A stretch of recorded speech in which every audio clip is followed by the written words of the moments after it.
నేను ఒకటే బాధపడుతున్నాను. సూర్యారావు గారు చాలాసార్లు పిలిచారు ఈ కార్యక్రమంలో భాగస్వాములు కమ్మని. నా వ్యక్తిగత పనుల వల్ల మిగతా కారణంగా రాలేకపోయాను. ఇప్పుడు అనుకుంటున్నాను నేను కూడా ఎంతో నష్టపోయానని. తప్పకుండా ముందు ముందు చేసే కార్యక్రమాల్లో నేను కూడా భాగస్వాములు అవుతానని మీకు సవినయంగా చేసుకుంటున్నాను. సార్ కూడా చెప్పారు, విశ్వనాథన్ సార్ కూడా సూర్యరావు గారు పిలిచిన పోండి అని. సరిగా పనుల ఒత్తిడి, పనుల కార్యక్రమాలు ఎక్కువ గ్రామంలో ఉంటా కార్యక్రమాల్లో రాజకీయంగా అన్ని కార్యక్రమాలు ఉంటాయి కాబట్టి ఎక్కువ పార్టిసిపేట్ కాలేకపోయాం.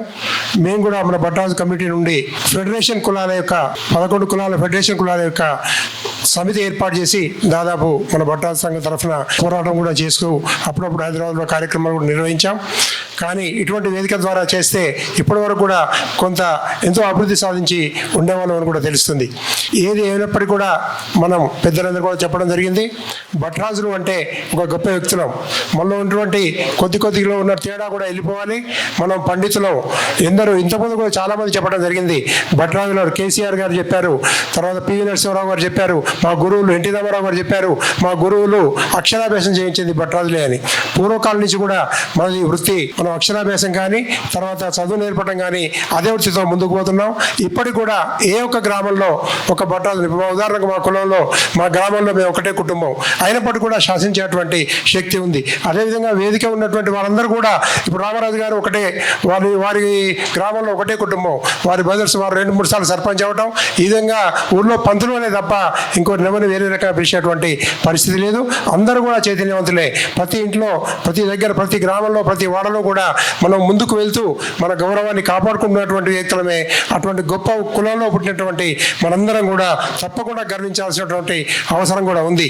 ఇటీవల సార్ విష్ణువర్ధన్ గారు చెప్పినట్టు చరిత్ర భట్రాల గురించి పొగడ్తలు అనే వాడు వచ్చినప్పుడు, సరే నా ఉద్దేశ ప్రకారం కూడా అది పెద్ద తప్పువాడు కాదు, అయినా వారు మాట్లాడకూడదు అని కించపరుస్తూ, మన ఈ మధ్య సీఎం గారు కూడా కించపరుస్తూ మాట్లాడారు, పెద్దలందరూ కూడా మాట్లాడారు.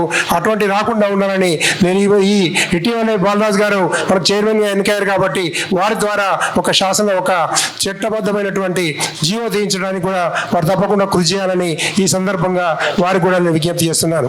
వారి సారథ్యంలో ఇంకా మనం అభివృద్ధి చెందడానికి భట్రాలకు ఇంకా విద్యాపరంగా విద్యార్థులకు కానీ తర్వాత అన్ని రకాల వృత్తిపరంగా కానీ మనం చేసే అన్ని కార్యక్రమాల్లో కూడా ఆ ఫెడరేషన్ ద్వారా ఎన్నో లోన్లు రావడం కానీ అదేవిధంగా అభివృద్ధి కార్యక్రమాలు చేసుకోవడానికి అవకాశం ఉంటుందని భావిస్తూ వారిపై ఈ గురుతరమైన బాధ్యత ప్రభుత్వం పెట్టింది.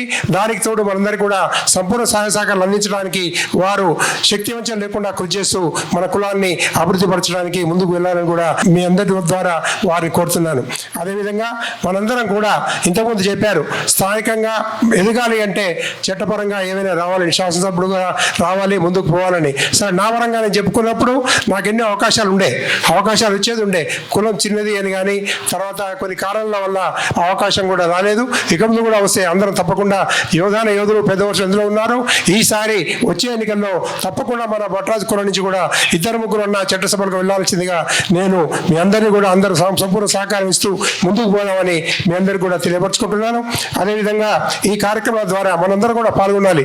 ఈరోజు సంతోషంగా అనిపిస్తుంది. మనం కూడా భట్రాజు మీటింగ్లు, మన కులం మీటింగ్ పెట్టినప్పుడు తక్కువ సంఖ్యలో హాజరవుతున్నారు. ఇదే సర్పంచ్లకు వారికి సన్మాన కార్యక్రమం చేద్దామంటే వారు రాలేకపోయారు చాలా మంది.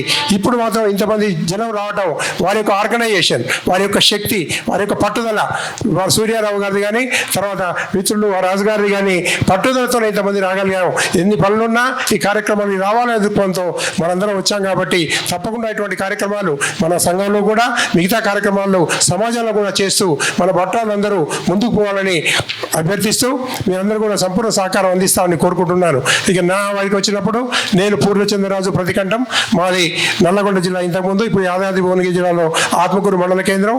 మేము మండల కేంద్రంలో ఒకటే కుటుంబం ఉండేది.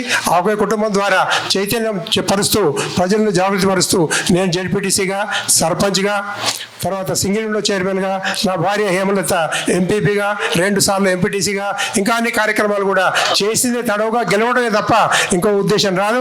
ఇప్పటి వరకు 8 సార్లు పోటీ చేస్తే 8 సార్లు విజయం వైపు వెళ్ళాను తప్ప అపజయం అంటూ జరగలేదు. అదేవిధంగా మేము పోటీ చేస్తున్నప్పుడు ఇప్పుడు అగ్రవర్ణాలు 1, 2, 3 సార్ చెప్పారు, 1, 2, 3 ఉంది కదా, 1, 1, 2, 3 వాళ్ళు కూడా మనకు వ్యతిరేకం చేసే వాళ్ళే. ఆ 1, 2, 3 వాళ్ళు వ్యతిరేకం చేసినప్పటికీ కూడా ఇంకా హయ్యర్ మెజారిటీతో పోయేవాళ్ళం. సరే, ఇప్పుడు వారు చెప్పినట్టు కూడా మన పెద్దలు పూర్ణచంద్రరావు గారు చెప్పినట్టు ఆ 1, 2, 3 కులాలను 8, 9, 10కి పడేయాల్సిందిగా మనందరం కలిసి బీసీ సమాఖ్య ద్వారా బీసీలందరూ ముందుకు వెళ్ళాలని, మనందరం అందులో భాగస్వాములు కావాలని మీ అందరిని కోరుకుంటూ, ఈ అవకాశం ద్వారా మీ అందరినీ కలుసుకునే భాగ్యం సూర్యారావు గారు కల్పించినందుకు వారికి మనస్ఫూర్తిగా నమస్కారాలు తెలియజేస్తూ ముగిస్తున్నాను. జై హింద్, జై భట్రాజు. Thank you.